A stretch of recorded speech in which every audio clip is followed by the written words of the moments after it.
Cuando hablamos de calidad de la atención sanitaria, damos siempre por hecho que el objetivo es el paciente, su salud, su bienestar, el mejor abordaje de su enfermedad en las mejores condiciones posibles. Y así debe ser, en efecto, siempre que no olvidemos que la salud y el bienestar del paciente no depende únicamente en muchas ocasiones de él, sino también de las personas con las que convive y en particular de la figura del cuidador. Para nosotros no hay duda de que en esta pandemia los cuidadores están siendo los grandes olvidados. Por cada paciente respiratorio aislado por miedo al contagio, hay con toda probabilidad uno o más convivientes que sufren las consecuencias del encierro y por partida triple, por el contacto permanente con el paciente y sus temores, por su propio temor a contagiarse y a transmitir el virus a la persona con la que convive y por su aislamiento social para evitar todo tipo de riesgo. En ellos, en los cuidadores y familiares convivientes de las personas con enfermedades respiratorias de alto riesgo ante la COVID-19, centramos hoy esta segunda parte del episodio Sobrevivir al aislamiento. Sé bienvenido, sé bienvenida a Date un Respiro.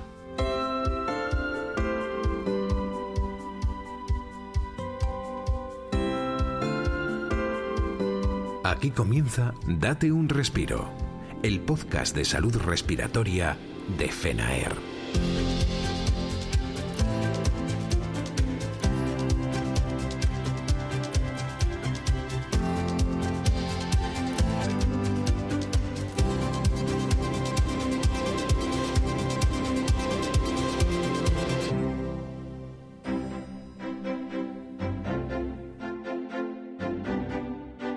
Si has escuchado la primera parte de este episodio, recordarás que decíamos que la pandemia está afectando a todas las personas de muchos modos.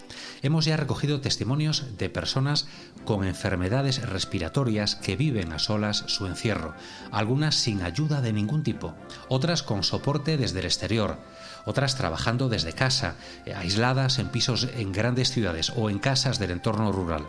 Ahora queremos hablarte de sus familias y de cómo les afecta el temor y el encierro de sus seres queridos.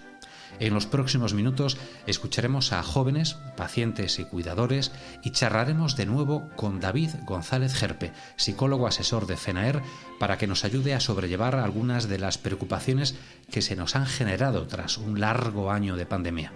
Porque, ¿cómo no sentirse responsable?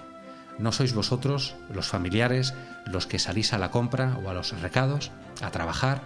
¿Cómo se sobrevive si en la familia hay niños o jóvenes que no pueden interrumpir completamente su vida? Vamos a empezar por conocer la opinión de dos chicos de 16 y de 20 años. El primero es un universitario que periódicamente regresa al domicilio familiar y el segundo un estudiante de bachillerato.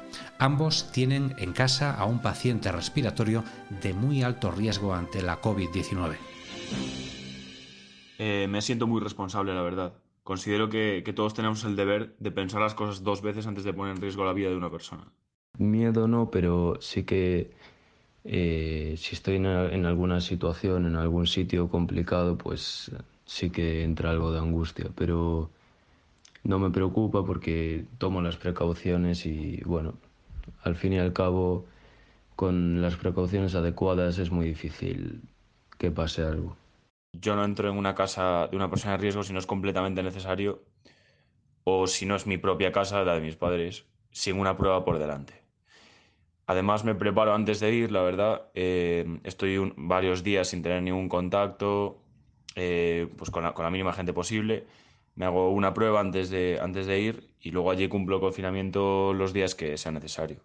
Y luego ya una vez, para la gente que viva con una persona de riesgo, que es una situación bastante complicada, pues eso, cumplir las medidas sanitarias a rajatabla y tener mucho cuidado. Y eso, es que con un descuido todo puede acabar muy mal.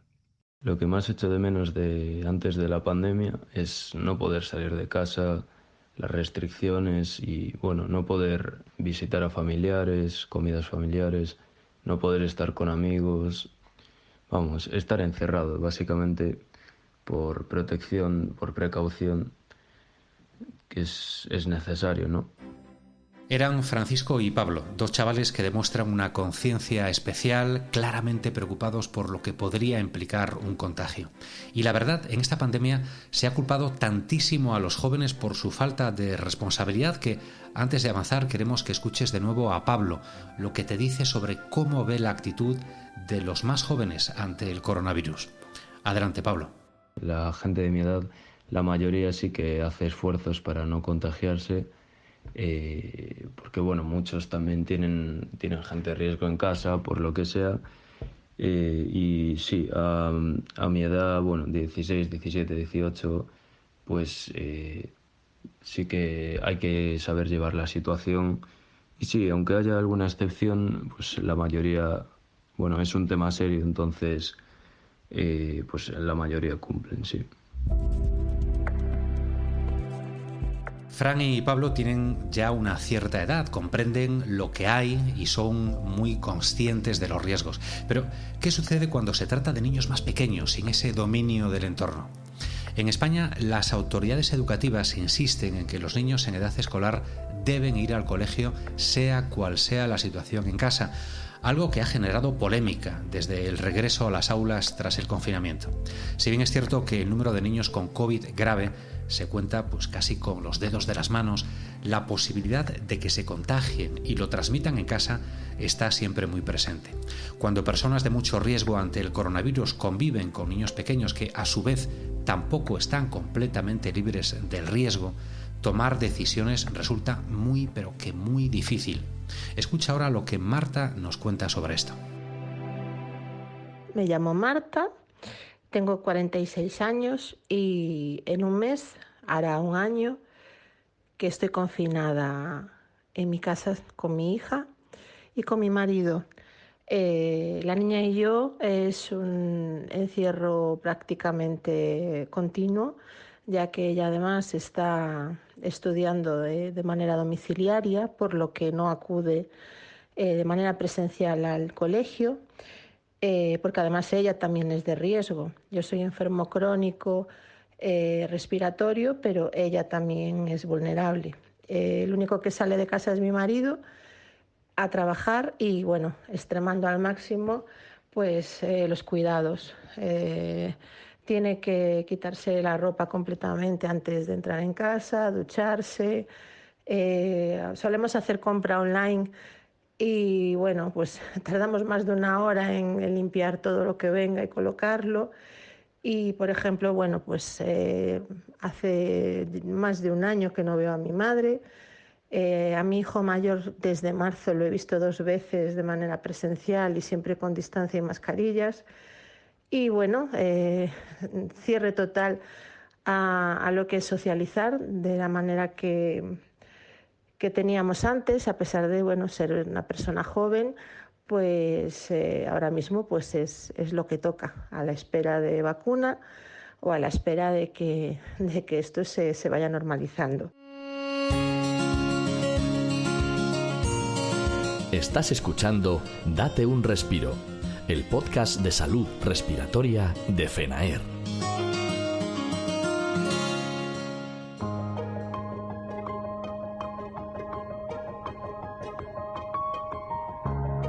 Y en este repaso que estamos haciendo nos falta todavía una figura fundamental, la del cuidador, la persona que más estrechamente convive con el paciente y que comparte su vida, sus preocupaciones, sus riesgos, la evolución de la enfermedad, las visitas hospitalarias, los tratamientos y, con los pacientes más dependientes, también la ayuda para llevar a cabo todas las tareas del día a día.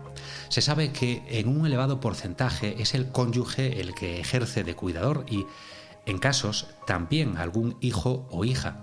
Se responsabilizan de la salud de su ser querido, dedicando una parte importante del tiempo a su atención y cuidados. Ya decíamos al inicio que es una figura muy olvidada, y no solo en la pandemia. En algún momento en este podcast retomaremos la figura de los cuidadores y su excepcional aportación a la salud de los pacientes, pero ahora, antes de dar paso a David y a sus recomendaciones, quiero que escuches a Carles Rull, marido y cuidador de una paciente trasplantada bipulmonar por hipertensión arterial pulmonar.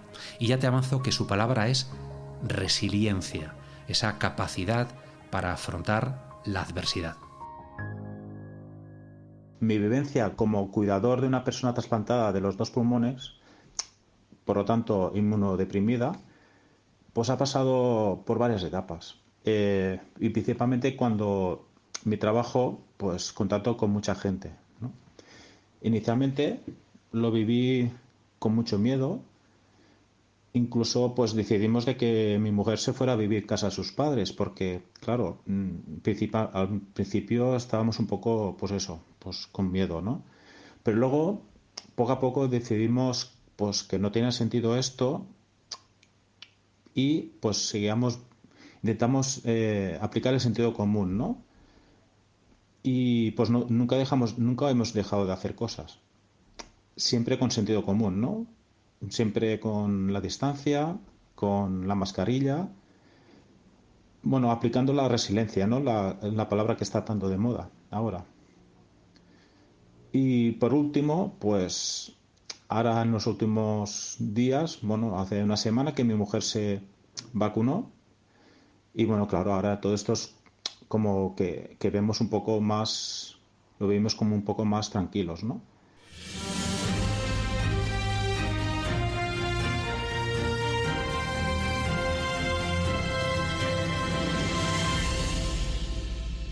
En boca de las personas que han colaborado en este episodio hemos visto reflejadas varias situaciones muy distintas unas de otras y con distintas soluciones. Ahora queremos ofrecerte la visión profesional del experto para proporcionarte quizá alguna clave, alguna herramienta que te ayude a comprender lo que está sucediendo, por qué sucede y cómo poder enfrentarlo. David González Gerpe, psicólogo, nuestro asesor de FENAER. David, bienvenido de nuevo a Date un Respiro. Hola Luis, encantada de saludarte. ¿Cómo podemos, David, gestionar el miedo al contagio que pueden tener las personas convivientes con pacientes de elevado riesgo ante la COVID-19? Los cuidadores ya de por sí, por la tarea que desempeñan, suelen tener con el tiempo, y si el cuidado se prolonga mucho, un síndrome que se llama el síndrome de burnout del cuidador, ¿vale? Generalmente, bueno, pues las tareas que realizan generan fatiga, por la preocupación de la enfermedad de su cuidado, de su ser querido, por la elevada carga que generan estas tareas. Y el coronavirus lo que viene es a ampliar todavía más esa pesada carga. ¿Por qué? Porque en los cuidadores se genera una sensación de responsabilidad con respecto a la persona de la que cuidan. ¿Qué ocurre con esto? Pues que la posibilidad de que se desborden es mayor. Surgen sentimientos de alta responsabilidad, de culpabilidad y de miedo a que sean el foco o la vía de entrada del virus en la casa de la persona cuidada. ¿Qué recomiendo? Pues lo primero, no anticipar, no estar siempre preveyendo que va a suceder un contagio, que ese contagio va a ser por su culpa y que la persona de la que cuidan o la persona que tiene la dificultad va a caer enferma. ¿Por qué? Pues porque nos estamos poniendo en un escenario que no es real, una cuestión que no está sucediendo. Entonces, no anticipar es muy importante. Y luego, trabajar mucho esa sensación o sentimiento que a veces puede surgir de culpa, si se produce el contagio, porque en esto no hay culpables. Todos teniendo mucho cuidado, podemos ser víctimas del virus, ¿no? del COVID. Podemos contraer el COVID y esto, pues está comprobado que ha habido personas que han tenido unos extremos cuidados y han contraído el virus. Esto es un virus que está ahí, que no es culpa de nadie y que pues si toca transitar por él, pues habrá que aceptar la realidad y continuar el camino pues con las dificultades que haya que afrontar. Los jóvenes y adolescentes que conviven con pacientes de riesgo elevado viven tremendamente presionados por el temor a llevar el virus a casa, no tanto por su salud, sino por la de ese familiar de riesgo con el que están conviviendo. Eso, David, debe de ser algo difícil de llevar por esa sensación de culpabilidad que consta tienen estas personas. ¿Qué mensaje podemos enviarles desde aquí a esos jóvenes y adolescentes? Bueno, el mensaje es, ante todo, pues mucha calma, que sean precavidos y que esto no es culpa de nadie. Hay un virus que no sabemos si llega o no llega a las casas en un determinado momento, y que si ocurre, pues bueno, pues que si se ha sido precavido, cuidadoso, pues bueno, pues hay que intentar pensar que no es culpa de nadie. Es verdad que para los adolescentes es especialmente difícil porque es una época en la que necesitan mucho socializar, estar con los amigos, salir con los iguales. Y claro, esto hace que su ansiedad aumente. Si aumenta la ansiedad, aumenta la preocupación. Si aumenta la ansiedad y la preocupación, pues aumenta la sensación de vulnerabilidad, de culpabilidad. Entonces, bueno, es un poco la pescadilla que se muerde la cola. Entonces, bueno, en este sentido, decirles que sean cuidadosos, que cumplan con las medidas de higiene y sanitarias y que bueno, pues que intenten no sentir una presión excesiva, aunque a veces esto no es fácil. Ya. Y a las familias preocupadas por la posibilidad de que la pandemia marque a sus jóvenes y a sus adolescentes, ¿qué podemos decirles? Bueno,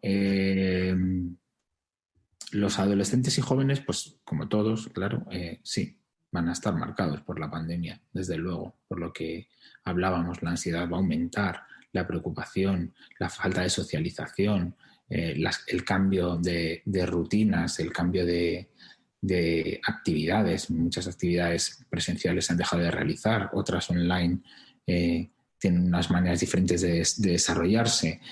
Pero es verdad que es una población que tiene mucha capacidad de adaptación. Entonces, bueno, pues que estén pendientes de cómo se encuentran, de cuál es su estado de ánimo, que puedan pedir ayuda a profesionales si ven que sus adolescentes pues lo están pasando mal o se están desbordando, o la ansiedad es elevada, bueno, si hay ataques de pánico, crisis de ansiedad, bueno, pues siempre pedir ayuda a los profesionales de la salud. David González Gerpe, ha sido un placer tremendo, enorme, volver a tenerte aquí en Date un Respiro. Muchísimas gracias. Muchas gracias por invitarme. Hasta la próxima. Estás escuchando Date un Respiro.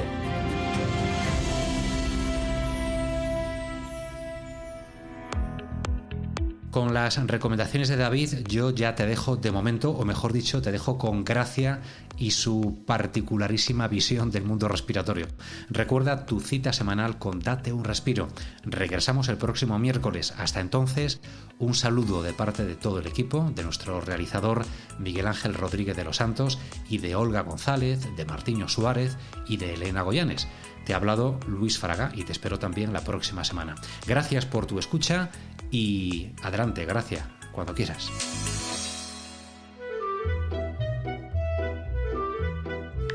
Que no y lávate las manos.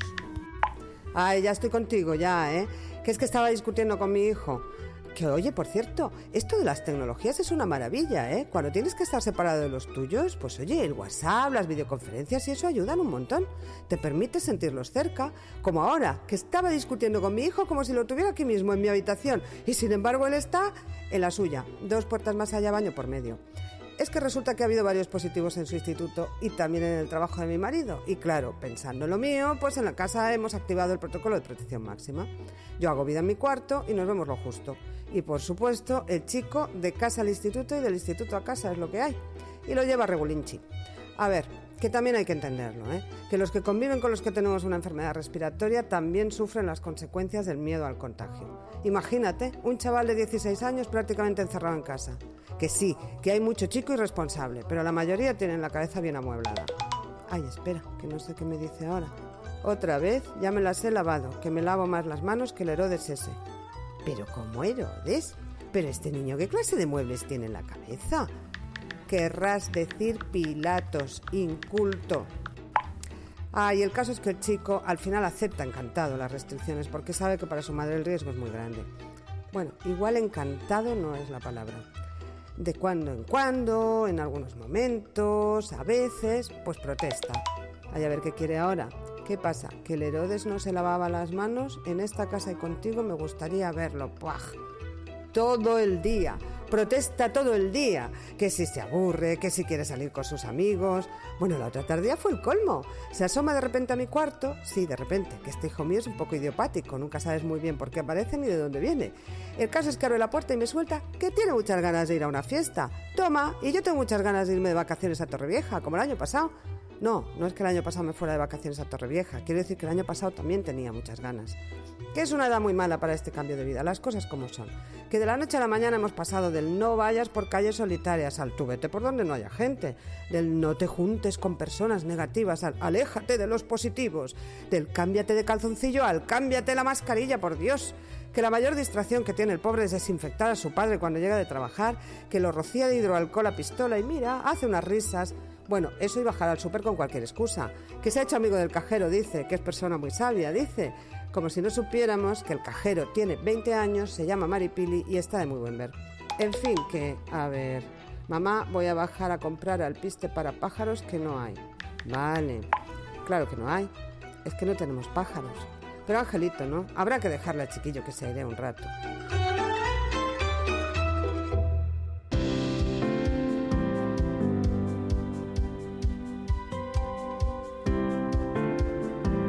Hasta aquí, date un respiro. Recuerda que puedes mandarnos mensajes de audio de WhatsApp al teléfono 624-201-909 y dejarnos tus sugerencias o preguntas.